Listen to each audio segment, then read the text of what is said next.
The signal came from a tiny blue planet at the edge of the Orion Arm, and it was, by every galactic standard, an embarrassment. Ambassador Vreel of the Veshan Collective sat in her high seat inside the grand chamber of the Galactic Council and stared at the transmission data scrolling across her screen. The humans had sent a request to attend the next council session. Not a polite inquiry. Not a humble petition routed through the proper interstellar channels. A request, flat, direct, almost demanding. Like they had forgotten, or perhaps never learned, that the Galactic Council did not simply open its doors to species who had been watching the stars for only a few thousand years. She passed the transmission to her aide without looking up. File it under premature petitions. There must be 40 of those by now. 43, Ambassador, her aide said quietly. All from Earth. That made Vreel pause. She finally looked up. 43 petitions in 6 years. Most young species sent one, received a polite rejection, and waited centuries before trying again. The Dorhai had petitioned twice over 800 years and considered themselves bold. The humans had sent 43 requests in 6 years, each one slightly more detailed, slightly more confident. And she hated to admit it, slightly harder to ignore, that she read the latest one properly. This time, that it was signed by someone named Admiral Yusuf Adeyemi, Joint Commander of the Earth Defense Coalition. The letter did not beg. It did not flatter. It laid out, in clean and simple language, 3 things. What the humans had done, what the humans were capable of, and what the humans wanted. The third point was the most troubling. They did not want membership, not yet. They wanted an audience. One meeting. One chance to speak to the full council and present something they called, in their own words, a solution to the silence problem. Vreel set down the transmission and stared at the far wall of her chamber. The silence problem. Every species in the council knew what that meant, and no one talked about it openly. Thousands of years of deep space exploration, and they had found ruins everywhere. Broken civilizations. Dead worlds. Planets that had once held advanced life, and now held nothing but ash and echoes. The pattern was undeniable. Every civilization that reached a certain level of technological growth vanished. Every single one. And the council, in all its ancient wisdom, had done nothing but catalog the ruins and hold very quiet meetings about it behind closed doors. She approved the petition, not because she believed the humans had found an answer. She approved it because she was tired of pretending the question did not exist. The grand chamber of the Galactic Council was built to impress, and it succeeded completely. It was a sphere nearly 2 kilometers across, carved from a hollowed asteroid, and positioned at the gravitational center of the Karathos system, equidistant from 11 inhabited worlds. The interior was layered in concentric rings of seating, each ring reserved for species of a certain standing, a certain age, a certain level of recognized contribution to galactic stability. The outermost ring, barely visible from the central platform, was where observers sat. Diplomats, researchers, newly contacted species. People who were allowed to watch but not speak. That was where the humans were supposed to sit. Admiral Yusuf Adeyemi had other plans. He arrived with a delegation of 12. 7 scientists, 2 engineers, 2 diplomats, and 1 person whose role was listed simply as historian. They were escorted to the observer ring by a council protocol officer named Shis, a Varadi with 6 limbs and the permanent expression of someone who had dealt with too many difficult guests. Shis had explained 3 times during the escort walk that the humans were here as observers only, that they would have no speaking rights, and that the session would last approximately 4 galactic hours before the delegation was expected to depart. Admiral Adeyemi had listened to all of this very carefully and then asked, in perfectly calm tones, whether there was a process by which an observer might request the floor. Schiss had stopped walking. "There is," he said slowly. "But it requires sponsorship from a full council member of the third tier or above, submitted no less than one galactic cycle in advance, and approved by a simple majority of Ambassador Vreel submitted the sponsorship 48 cycles ago." Adeyemi said. The approval came through 6 cycles later. 31 votes in favor, 7 abstentions, 4 objections. "I believe that meets your criteria." Schiss stood very still for a long moment. Then he turned and led them to the observer ring without another word. The session opened with the usual business. Trade disputes between the Morokai and the Denth Collective. A border reclassification request near the Pelion Nebula. A motion to extend protected status to 3 newly discovered pre-spaceflight civilizations in the Vega cluster. Vreel sat through all of it and watched the human delegation from across the chamber. They were not restless. They were not nervous. They sat in their observer seats and paid close attention to everything, writing notes on small handheld devices, occasionally leaning together to whisper. The historian, a small woman with short white hair named Dr. Amara Singh, had not stopped writing since the moment she sat down. When the standard agenda concluded, the session moderator, Elder Quran of the Ancient Ithori, announced that by special arrangement, the human delegation had been granted a period of 30 minutes to address the full council. The chamber did not fall silent. It fell something deeper than silent. It fell into the kind of stillness that happens when thousands of intelligent beings all hold their breath at the same time. No species had ever addressed the full council at their first appearance. It had never happened. Not in 9,000 years of recorded galactic history. Admiral Adeyemi walked from the observer ring to the central platform. It was a long walk. He took it slowly, without hurry, his footsteps steady on the polished floor, his posture straight. He was not a large man, but in that moment, in that vast chamber with thousands of alien eyes fixed on him from every angle, he seemed to fill the entire space. He stopped at the central platform, looked up at the rings of faces surrounding him, and began. "My name is Yusuf Adeyemi. I come from a world called Earth. My species has been in space for less than 200 years. We have made many mistakes. We have fought each other, poisoned our own oceans, nearly destroyed our own atmosphere twice over. We are, by most standards present in this room, very young." He paused. "But we have been studying your history. All of it.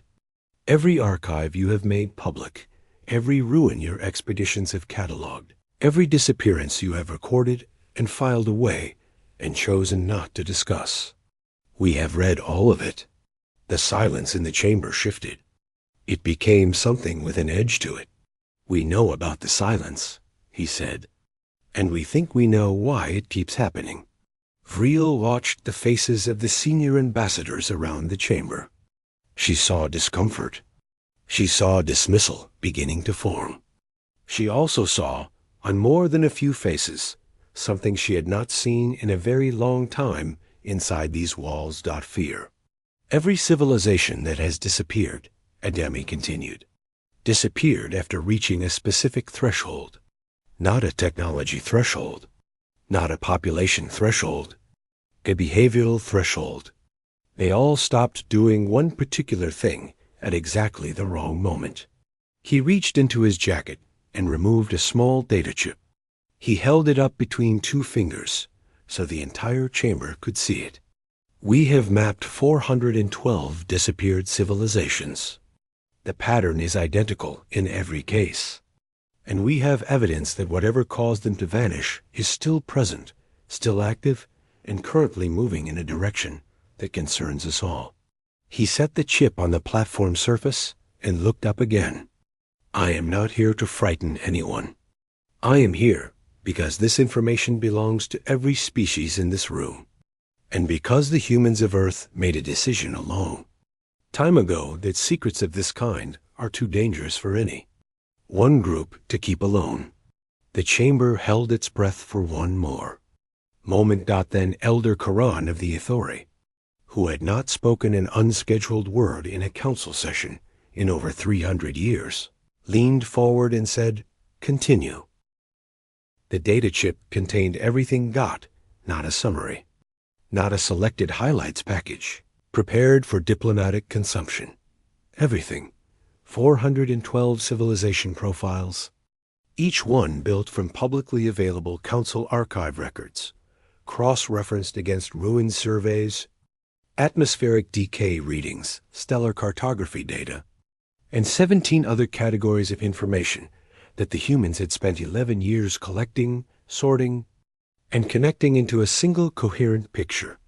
The council's senior data analysts spent 3 hours going through it before the session resumed. They had not been asked to. They simply could not stop. Admiral Adeini waited in a side chamber with his delegation while the analysis ran. Dr. Singh continued writing. The two diplomats, a man named Carlos Reis and a woman named Delegate Fatou Diallo, sat quietly and reviewed their own notes. One of the engineers, a young man named Tomas, had fallen asleep in his chair. Nobody woke him up. They had all been awake for 31 hours. Adeini stood at the chamber window and looked out at the stars. From this position, the Kuratho system's primary sun was a pale yellow point of light surrounded by the cold dark of deep space. He had grown up in Lagos, where the night sky was often washed out by city light. He had never seen stars properly until he was 19 and traveled north into the desert for the first time. He remembered lying on his back in the sand and realizing, with a clarity that felt almost violent, that all of that light was alive with possibility, that the universe was not empty, that somewhere out there, things were happening. He had been right about that. He had just not yet understood, at 19, what some of those things were. Ambassador Vreel entered the side chamber without knocking. She was tall by human standards, with pale violet skin and eyes that changed color with her mood. Right now they were a deep, unsettled amber. She looked at Adeyemi for a moment before speaking. "Your analysts," she said, "the ones who built this dataset. How many of them are still alive?" It was an odd question. Adeyemi turned from the window. All of them. 37 researchers across 9 institutions. Why? Vreel's eyes shifted darker. Because 3 times in the last 2,000 years, research teams on other worlds began building similar datasets. Pattern analysis of disappeared civilizations. Looking for the common thread. She paused. None of those teams finished their work. The room became very quiet. Even Tomas stirred in his chair, though he did not fully wake. What happened to them? Adeyemi asked. 2 teams disbanded under political pressure. One team's funding was removed by their own government after receiving what was officially described as a navigation warning from an unregistered deep space. Source: Vreel sat down slowly in one of the chamber chairs. For the first time since Adeyemi had arrived, she looked tired.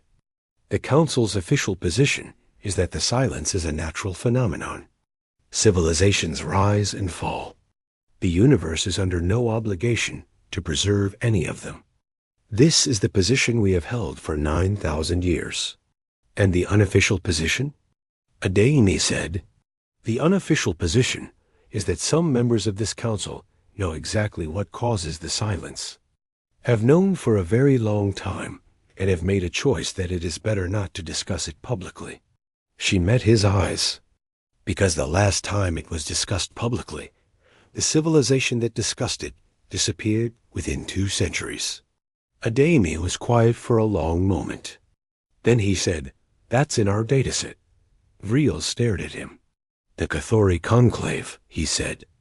12 worlds, 4th-tier civilization, disappeared approximately 6,000 years ago.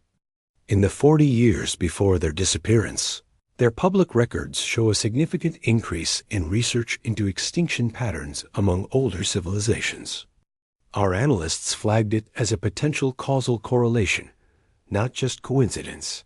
You mapped the Cathori. We mapped everyone. Vreel was silent for a very long time. Outside the chamber window, the stars did not move. They never moved. They only burned.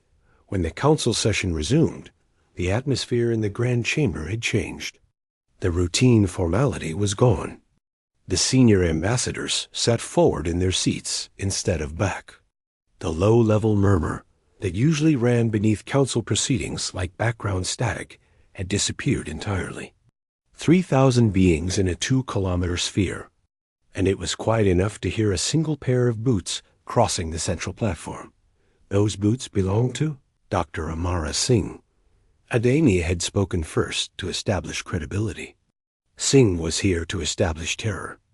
Not the panicked, chaotic kind. The cold, structural kind that sets into the bones and stays. She was 61 years old and had spent 34 of those years studying what she called, in her published work, civilizational termination events. She had a calm voice and a precise way of speaking that made every word feel exactly weighted. She did not gesture dramatically. She did not raise her voice. She simply stood at the central platform and talked. And the entire council listened as if the sound of her voice were the only thing in the universe. She began with the behavioral threshold that Ademi had mentioned. She called it, in her terminology, the cooperation collapse point. Every disappeared civilization, without exception, had reached a stage of technological development where the pressures of scarcity, resource competition, or ideological division caused a breakdown in large-scale cooperative behavior. Not war, necessarily. Not revolution. Something quieter and more dangerous. A gradual withdrawal. Groups turning inward. Trust eroding between communities that had previously worked together. Communication narrowing. The slow privatization of knowledge that had once been shared. The council had seen this before. They recognized the pattern immediately, because several of them were watching it happen on Nember worlds, right? Now Singh let that recognition sit in the room. For a moment before continuing, the second part was worse. She pulled up 412 stellar maps, each one showing the location of a disappeared civilization marked in red. Then she overlaid a secondary dataset in blue. The blue marks showed something that several senior council members had seen before in classified briefings, but had never seen. Presented openly, evidence of directed activity, not random stellar events, not natural catastrophes. Signals, physical disturbances, gravitational anomalies, all of them clustered around civilizations at the cooperation collapse point, all of them occurring in a specific window before each disappearance. Someone or something had been watching. And when a civilization reached a certain point of internal fracture, the watching stopped and something else began. We do not know what it is, Singh said clearly. We have named it the Shepherd, because that is the most neutral term we could agree on. We do not know if it is a single entity, a collective, a machine, or something with no category in any framework any of us currently possesses. What we know is that its behavior is consistent. It does not interfere while a civilization is growing. It does not interfere while a civilization is cooperative and expanding. It only moves when a civilization begins to collapse inward. And when it moves, the civilization is gone within 200 years. The chamber was a held breath. There is one more element, Singh said. She brought up a final map. This one had no red marks and no blue marks. It had one yellow mark, positioned in a small star system at the edge of the Orion Arm. We identified the Shepherd's current area of attention approximately 3 years ago. It has been observing this region for what our models suggest is between 40 and 80 years. She paused. This region contains 11 inhabited systems. 4 of them are council members. Another pause. One of them is Earth. The sound that moved through the grand chamber at that moment was not a gasp. It was something beneath a gasp. A collective shift. A physical reorientation of thousands of bodies, all adjusting to a new reality at the same moment. Vreel sat completely still in her seat and felt, with total clarity, the weight of 9,000 years of institutional silence settling on her like a stone. They had known. Not all of it. Not the shepherd specifically, not in these terms. But they had known something was out there, something that ended civilizations. And they had filed it and archived it and built careful walls of procedure around it and hoped it would not come to a meeting they were. Sitting in Dot, it had come to a meeting they were sitting in, and it had come wearing human boots. Elder Quran leaned forward again. The old Ithori's voice was slow and measured, and carried the specific gravity of extreme age. "You said," he began, "that you came with a solution." Dr. Singh looked at him across the vast floor of the chamber. "We came with the beginning of one," she said. "The rest of it requires everyone in this room." The recess lasted 6 hours. That was unusual. Council recesses typically lasted between 40 minutes and 2 hours, depending on the complexity of the agenda item under discussion. 6 hours meant something had broken down, or something had broken open. Ida Amy used the time to walk. The asteroid station that housed the grand chamber was large enough to have interior corridors nearly 3 kilometers long, lined with observation panels that looked directly into open space. He walked one of these corridors alone, which was how he did his best thinking. His security detail followed at a respectful distance. They had learned, over 6 years of working with him, not to crowd him when he walked Dot. He had not expected the session to go this well. He had expected resistance, delay, procedural obstruction, and the specific kind of institutional dismissal that ancient bureaucracies had perfected over millennia of practice. He had prepared for all of it. He had contingency plans for every version of rejection. He had not prepared for Elder Quran to speak.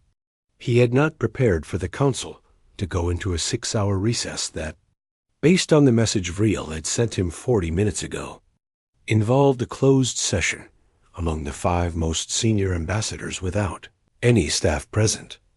That meant they were not debating whether to take the humans seriously. They were past that. They were debating what to do next without anyone outside the inner circle hearing the conversation that he was not insulted by being excluded. He understood it completely. Every institution, at the moment when its foundations shifted, needed time to process the shift privately before it could respond publicly. He had watched it happen on Earth many times. Governments, corporations, international bodies. A moment of private reckoning always preceded the public pivot. You could not rush it. You could only make sure, when they came back out, that you were ready with something concrete. He pulled out his communicator and called Dr. Singh. She answered immediately. She sounded the way she always sounded, calm and slightly distracted, as if part of her brain was always running a separate calculation. "How much of the secondary package are we presenting today?" he asked. "I think all of it," she said. "They're going to ask about the countermeasure data. If we hold it back now, it looks like we're negotiating, and we can't afford to look like we're negotiating. We came here to share, not to trade. The council might not see it that way. Then we make them see it. That's what the secondary package is for." A pause. "Yusuf, the shepherd has been watching this region for 80 years. We do not have the luxury of a slow diplomatic approach." He stopped walking. Through the observation panel beside him, a small red dwarf star burned at an impossible distance. Around it, invisible from here, but present in his mind because he had memorized the stellar cartography, were 7 planets. 3 of them showed atmospheric signatures consistent with extinct civilizations. 3 of them had ruins on their surfaces that no surviving species had built. One of them was empty in a way that felt different from the others. Not dead, waiting. "Send it to Delegate Diallo," he said. "Have it ready for when the recess ends." The closed session among the 5 senior ambassadors was not, in fact, a debate. It was closer to a confession.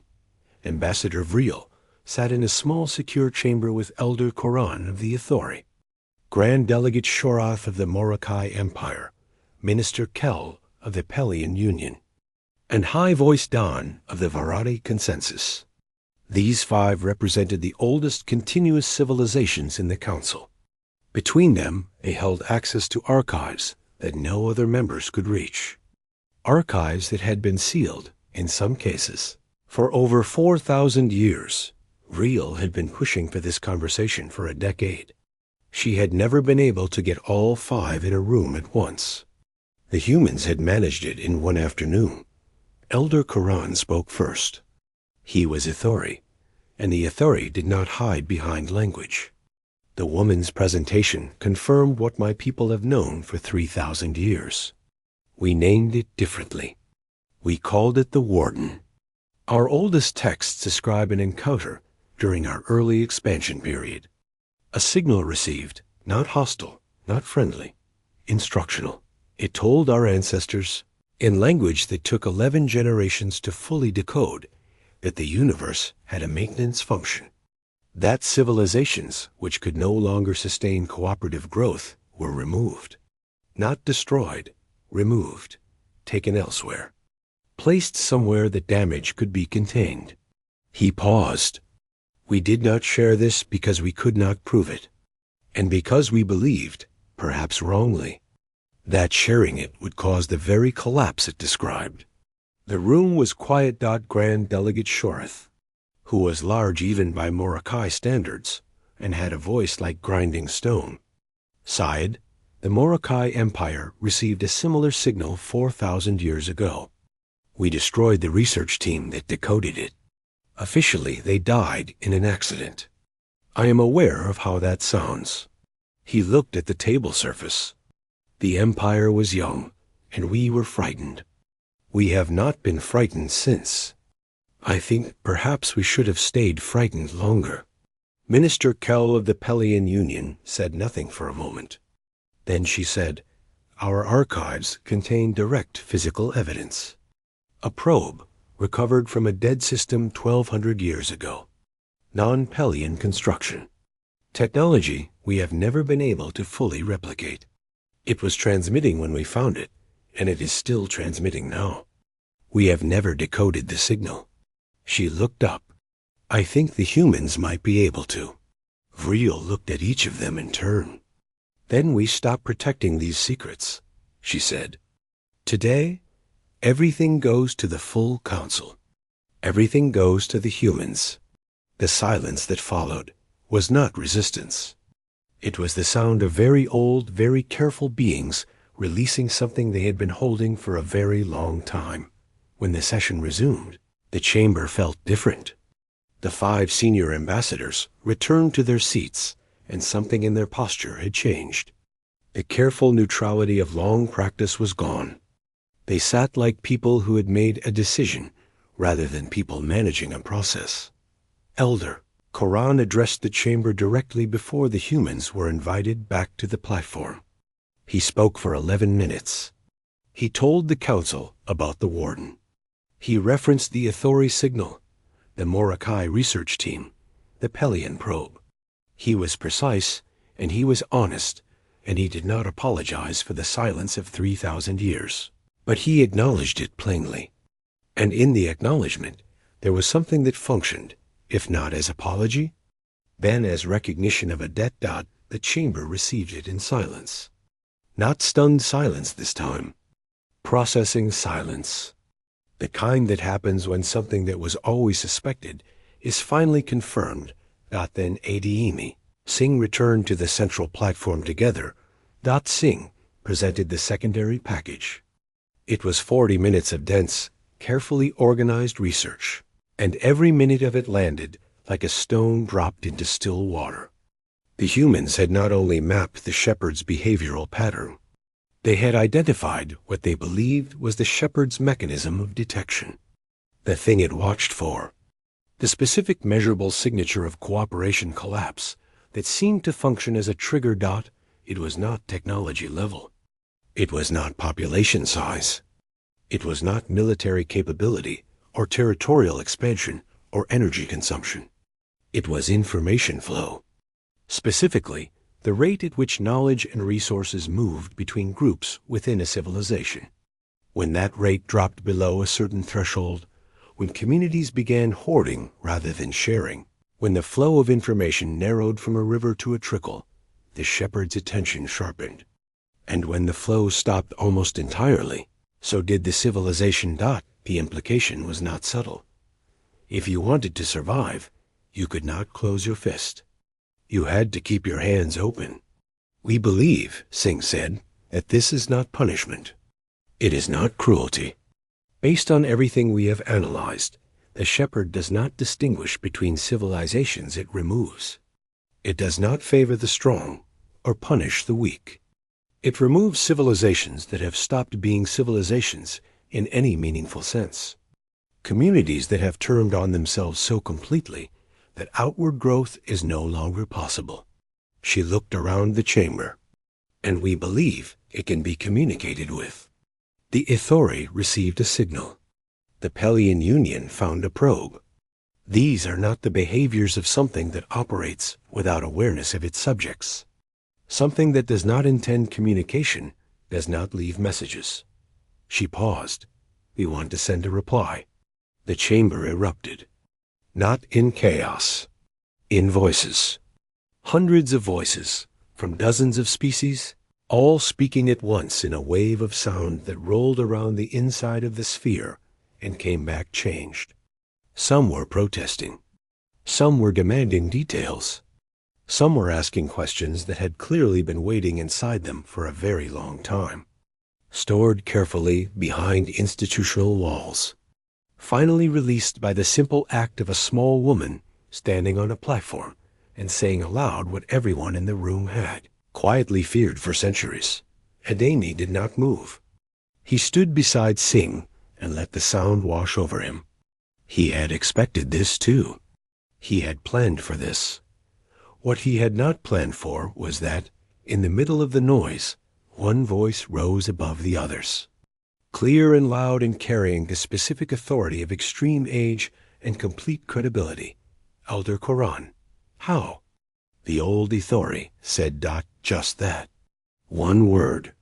But the chamber heard it, and slowly the noise subsided, and 3,000 beings looked at the two humans standing on the central platform and waited for the answer to the old. The answer began with a single word, too. Together, Singh said and then she explained what she meant. And the Galactic Council, 9,000 years old and more powerful than any single civilization in the known galaxy, sat quietly and listened to a 61-year-old human historian tell them that everything they had built, every archive, every treaty, every carefully maintained border and alliance and sphere of influence had been, in a sense, both the problem and the solution all along. The shepherd watched for information collapse. That was its trigger, its signal that a civilization had reached the end of its cooperative capacity. But the corollary to that observation, the part that the humans had spent 3 years working through in a converted warehouse outside Nairobi with 37 researchers and 17 whiteboards and a truly unreasonable amount of coffee, was that the shepherd also watched for information expansion. The moments when a civilization chose, against instinct, against the pressure of fear and scarcity, to open its hands and share, those civilizations were still here. Every species currently sitting in this chamber had, at some point in its history, reached a moment of potential collapse and pulled back from it. Every member of the Galactic Council, without exception, had at least one chapter in its history where internal fracture had been answered not by withdrawal, but by a radical and sometimes painful act of opening. The Ithori had survived a civil war by creating a shared archive of all their knowledge, available to every faction, removing the strategic advantage of information hoarding entirely. The Morokai Empire had survived a resource crisis by dismantling 3 of its most powerful monopolies and distributing the infrastructure to independent collectives. The Pelian Union had survived ideological collapse by inviting its most dangerous critics into the governance process and giving them real power. They had all done it. They had all survived. The ones who had not done it were ruins. The shepherd is not a predator, Singh said. We believe it is a filter, and we believe the filter can be satisfied, not tricked, not avoided, satisfied genuinely by demonstrating that a civilization is capable of the one behavior the filter is designed to test for. She looked around the chamber. And here is what we are proposing. Not as a diplomatic strategy, not as a political maneuver, as an actual, practical, measurable action. She brought up the final section of the secondary package. A map of the 11 systems currently under Shepherd observation. A proposal that was, in its scope, almost absurdly ambitious, and its structure elegantly simple. A galactic information commons. Not a council database. Not a shared archive with access restrictions and member-tier privileges, and 400 years of accumulated bureaucratic barriers. A genuine commons. Every species contributing. Every species receiving. Knowledge moving freely between all 11 systems and radiating outward to every council member beyond. Technology, medicine, agriculture, history, culture, language, art, everything, shared without condition. Maintained by a new joint body with equal representation regardless of civilization, age or military power or territorial size, and at its center, broadcasting on every frequency the Pelian probe had been using for 1,200 years, a signal. Not a weapon, not a warning, a demonstration. Proof, in the only language the shepherd seemed to understand, that the civilizations in this region of space had not collapsed inward, that the flow was still moving, that the hands were still open. The silence that followed was different from all the silences that had come before it in this session. Those had been silences of surprise or fear or processing. This one was the silence of people doing rapid calculations in real time and arriving, one by one, at the same uncomfortable realization dot. It was not impossible. It was not even particularly complicated in its basic structure. It was, in fact, the logical extension of what the Council had theoretically been doing for 9,000 years. They had just never done it all the way. The objections came, as objections always did, from the people with the most to protect. Grand Delegate Shorath was first. The Morokai Empire had built significant advantages through selective information control. Certain technologies, certain navigational data, certain biological research. Releasing them into a commons would eliminate advantages that had taken centuries to develop. He was not being dishonest about this. He stated it plainly, which Adeyemi respected. Adeyemi answered plainly in return. The civilizations you would be competing against for those advantages are ruins, he said. They do not exist anymore. The shepherd removed them. Every species in this chamber has already won every competition with every civilization that refused to cooperate, because those civilizations are gone. The only competition left is the one the shepherd is running. And in that competition, the prize for winning is continued existence. And the only winning move is the one Dr. Singh has described. Shorath was quiet for a long time. Then he said, the Morokai Empire has survived for 6,000 years through strength. You survived, Adeyemi said, because 4,000 years ago, your ancestors made a choice that looked like weakness and turned out to be the strongest thing they ever did. Your own history tells the story. We read it, another silence. Shorath's heavy face was unreadable. Then, slowly, he sat back in his seat. He did not object again. The other objections were smaller. Procedural concerns, boundary questions, issues of implementation timeline. Adeyemi and Diallo handled the diplomatic ones. Singh and her scientists handled the technical ones. Tomas, fully awake now, and apparently running on something that was either extreme professionalism or extreme adrenaline, presented a working framework for the Commons architecture that had clearly been built in anticipation of exactly these questions. The humans had done their homework. All of it, down to the last contingency dot. The vote was taken 3 hours later. Council votes on major structural changes required a 2/3 supermajority. There were 94 voting members present. To pass, the proposal needed 63 votes. It received 81. Vreel cast her vote and then sat very still and watched the result appear on the chamber display. 81. More than she had expected. More, she thought, than anyone had expected, including the humans. She looked across the chamber at Adeyemi, who was standing at the edge of the central platform watching the same display, and she saw, just for a moment, something that she would not have thought a human face could hold given the circumstances. Not triumph, not relief, something quieter and more serious than either of those things it looked. She thought, like grief. She understood it later, when she had time to think. He had come here to save 11 civilizations from something that had already taken 412 others. He had won the argument and secured the vote and set in motion something that might, if everything went right, satisfy the shepherd's filter and protect every species in the observation zone. He had done everything he came to do.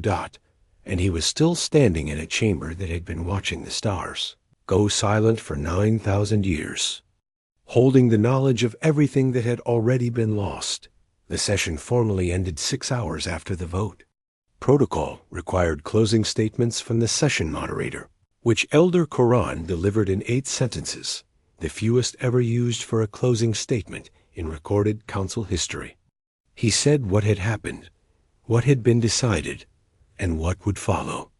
He did not embellish. He did not make it larger than it already was. Adeyemi was escorted back to the transit bay by Shis, who had apparently requested the assignment specifically. The Varadi protocol officer walked beside him in silence for most of the corridor. Then, near the transit bay entrance, he stopped. "I have worked in this chamber for 43 years, Shis said. He had a careful, precise way of speaking, each word placed like something fragile. I have processed 11,000 sessions. I have seen trade agreements that reshaped entire economies and border decisions that ended wars and once, a very long time ago, a motion to expel a member species that took 7 years to resolve." He paused. "I have never seen a session like this one." "Neither have I," Adeyemi said. "And I've only ever seen one." Shis made a sound that might have been a laugh. "The probe," he said. "The one the Pelian Union found. If you do decode the signal. If there is something in it." He hesitated. "Will you share what you find?" Adeyemi looked at him. The Varathi's 6-limbed frame was perfectly still. His compound eyes, fixed on the Admiral's face with the kind of direct attention that usually indicated something important being said. "Yes," Adeyemi said. "That's the whole point." Shis nodded once, very carefully, and stepped aside. The transit shuttle, carrying the human delegation, left the asteroid station at the beginning of the Corytho system's local evening cycle. From the observation window, Adeyemi watched the station shrink behind them. The Grand Chamber. 9,000 years of recorded galactic history. 81 votes. Dr. Singh sat across from him with her notebook open. She was still writing. "What are you writing?" he asked. "Everything I didn't have time to write during the session," she said without looking up. "The faces." The specific moment Shorth stopped objecting. the sound the chamber made when the vote total came up. She paused. These are the parts that don't fit in a data set. He looked back at the window. The station was a point of light, no,